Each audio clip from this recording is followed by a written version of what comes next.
This will be, and you have my word, whatever that's worth, an unbiased combined 11 ahead of the clash of the Titans, Arsenal vs Manchester United.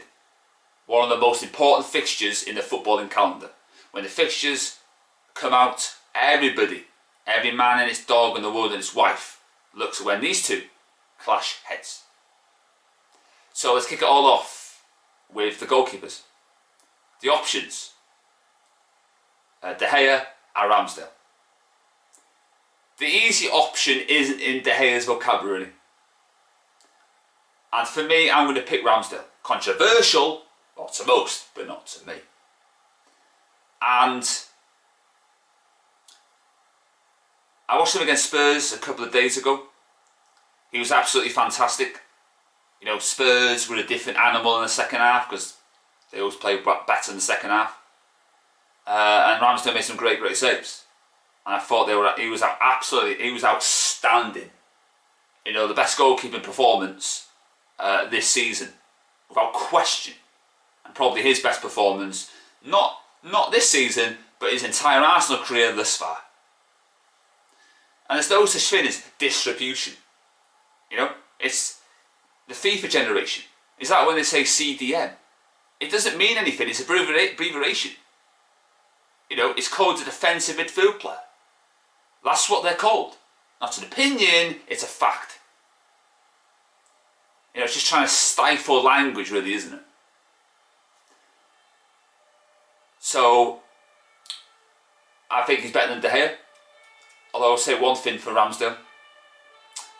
He's a little bit erratic, a little bit flimsy. When he's got nothing to do, he comes out in no man's land. I think against Spurs, I think he may have come out of his area and he just about pinched the ball. That could have easily been a sending off, but it wasn't. But Ramsdale's the better of the two goalkeepers. You know, and Arsenal haven't conceded many goals this season. You know what I mean? Yeah, we have you know, clean as a whistle record in terms of home, but away from home, we've seen most goals. And Arsenal are 20 goals, as I said before, more goals than we've got. So it's an extra point, isn't it? So Ramsdale there for me. Now we go to the right backs. And I'm going to pick Ben White. Do you know what? I'm surprised that the Labour lovies, you know, the woke brigade, don't want to change Ben White's name. Odd, isn't it? You know? But, as Michael Jackson once said, it doesn't matter if you're black or white. And obviously, if you look at the rainbow, you know, the song goes, right? And white and black is a colour. And you can also, ladies and gentlemen, mix colours as well. And when I talk about rainbow, I'm not talking about the children's TV show in the 70s, 80s and the early 90s.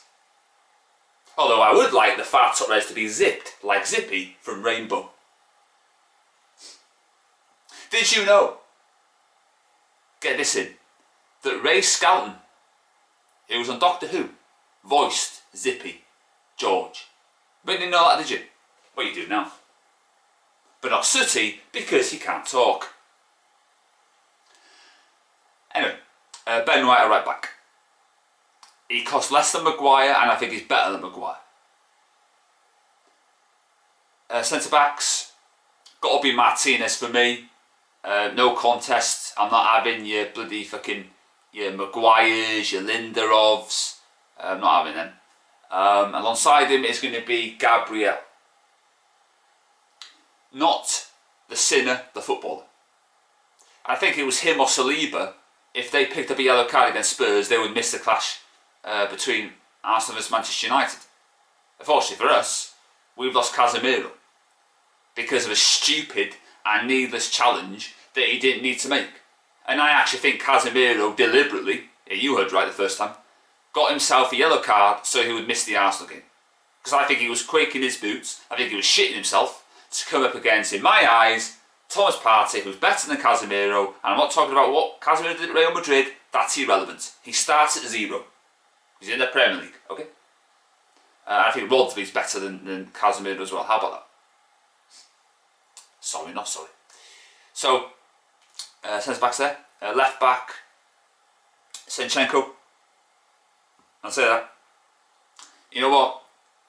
Man City's loss is Arsenal's gain. Zinchenko has been a lifesaver for Arsenal. He's captain of his country, I think. And Man City are going to regret letting him go if Arsenal do go on to win the title. So, bit of an own goal by Pep Guardiola there. So that's completes the defensive side of it. Midfield, Partey for me. He conducts the orchestra. He's got personality, he's got charisma. And he's not got many injuries nowadays. So that means Arsenal have got more strings to their bow. And yeah, the more you get your players integrated and play more, the injuries become less and less. And I'm going to put Eriksen. I think he deserves to be there. Now, I could put Bruno, but then I'm thinking Odegaard doesn't play in the midfield three. Although having said all that, Phil Foden a few times this season has played in the midfield three. But sod it, let's just do that, shall we? Odegaard in the midfield three. He is now showing the fruit of his labour. He's now demonstrating and he's finding his form. He is doing what Real Madrid fans thought they were getting when they bought him. And he's been a revelation for Arsenal. Took him a while to settle in. All told, I think he's better than Bruno Fernandes. I think he's got more quality than Bruno Fernandes. Bruno Fernandes is a simpleton. He makes passes you don't need to make. You know? Well, Odegaard, you know, his performance is smooth like velvet. It doesn't faze him anymore. He got a lot of criticism. He was called Gibraltar. Why did you call him that? I mean, that is really stupid. Yeah, you know what I mean? Very stupid. But there we go. And then I don't see Lee Gunner, by the way. Lee Gunner said it was Arteta, wasn't he? Odd that. Anyway, careful. But got it wrong, didn't you? So we're going to go for that. And up front, I think Rashford wants to play in the wind, doesn't he? So I'm going to go up top for Rashford. Solid. Big side that Rashford should go there. And on the two sides, alongside, it's got to be Martinelli and Xhaka.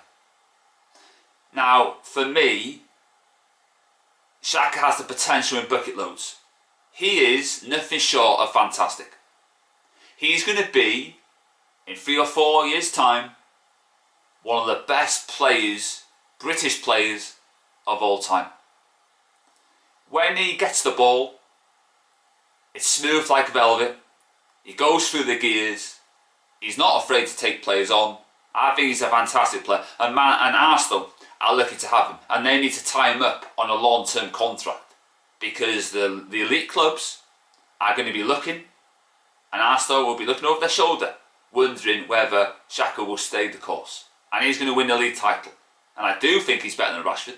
I think Martinelli's better than Rashford as well. How about that? So there you go. So we've got 2, 4, 6, 7, 8, 9, 10, 11. So there we go. So let's just recap, shall we? Ramsdale in goal. Right back, Ben White. Martinez. Gabriel. Zinchenko. Partey. Eriksen. Odegaard. Martinelli. Xhaka. And Rashford. There we go. There's my combined 11, ladies and gentlemen. And if you don't like my combined 11, it's a democracy. But there's nothing stopping you doing it yourself. So thank you for watching, and I'll see you straight after the Arsenal vs Manchester United game. And don't forget, right, subscribe to the channel. I don't say this much because I don't want to, you know what really irritates me? When people beg, oh, could you like the video please, could you subscribe? And they say it all the time. It really irritates me, that. You know what I mean? You know, it's not attractive begging, okay? So, it's a rare occasion I say this. Make sure you put your bell notifications on and subscribe to the channel. I'll be forever grateful. Thanks very much. Goodbye for now.